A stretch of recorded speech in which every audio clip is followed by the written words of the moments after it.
Push That Rock with Simpson Math, talking about summation notation.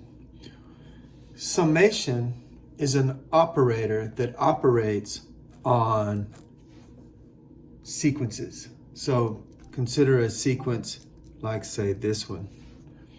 Now, sequences have some starting position, like, say, maybe -1.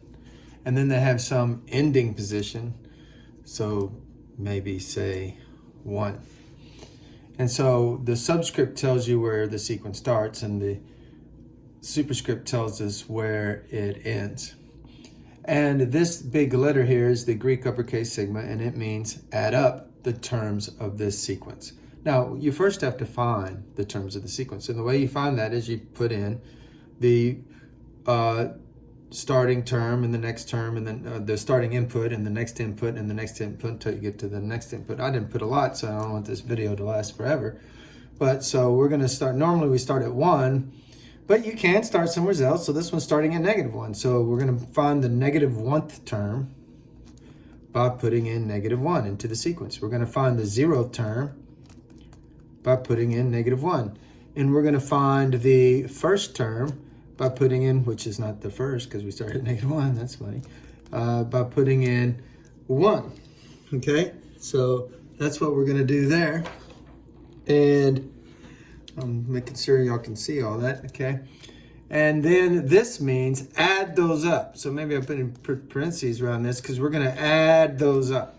Now, what was the -1th term? Well, it's -2 plus 3.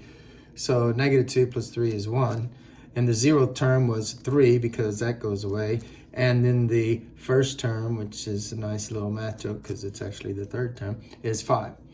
And we're going to add those up. And so that adds up to 9. And so this summation is 9.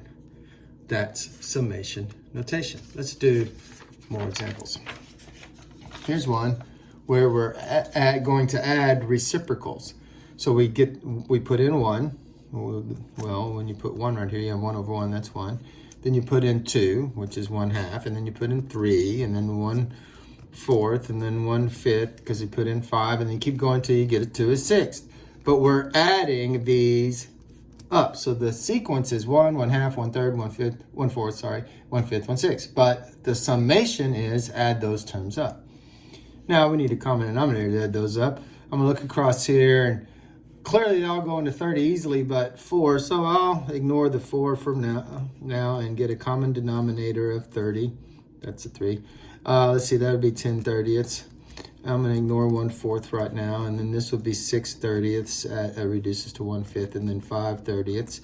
And then it's easy just to add all the 30ths. So 30 and 15 makes 45, so that's 55, 66. So we get 66/30ths. Plus 1/4.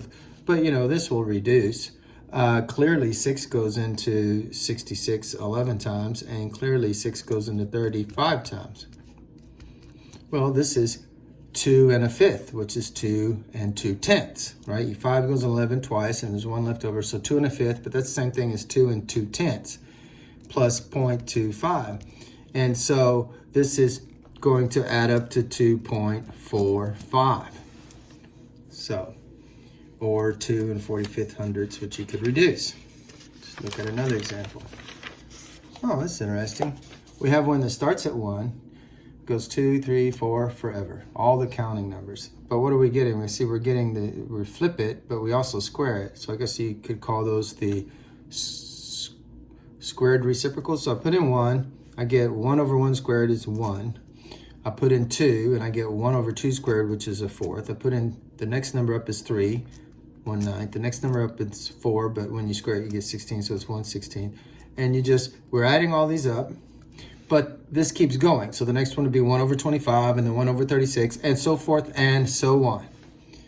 And you're saying, well, golly, I mean, you start at 1, you add a 4th, so you're at 1.25 already, and then you add in a 9th, then you add in a 16th, and you keep in adding positive numbers. It should be getting bigger and bigger and bigger. And so you think maybe it's infinity. And I tell you, it's a great surprise that it's pi squared. What's it got to do with circles? Pi is a circle constant, but it's pi squared over 6. Wow. What is that? You probably don't believe me, and you shouldn't, because I just pulled it out of nowhere.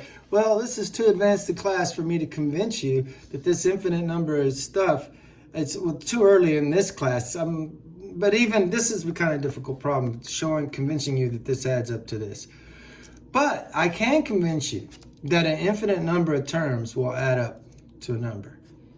If we have an infinite number of numbers and we add them all up, we will get a finite number, even though there's an infinite many of them. You may not believe me, but I'm going to convince you right now. Here's 1, starts at 1, goes to 2, 3, keeps going forever. So what is it? It's 3 times 1/10 to the 1, plus the next one, put in, after 1 you go to 2. So 3 times 1/10 to the 2, plus 3 times 1/10 to the 3. And you keep going, okay? Well, that's 3 times a 10th. That's 3/10. But this is 100th, right? 1/10 times 1/10, isn't that 100th? So that's 300. 1/10 times 1/10 times 1/10, well, 10 times 10 times 10, that's 1,000. And you multiply by 3, so you get 3,000. And you keep doing that. Well, what is that in decimal format? See, that's 3/10. And we're going to add to it 300ths, so 10ths, hundredths. We're going to add to it 10ths, hundredths, thousandths, so 3,000ths, so 3,000ths. And we're going to keep doing that. Wait, that means we have 0.333, and it's going and going and going. Well, what is that?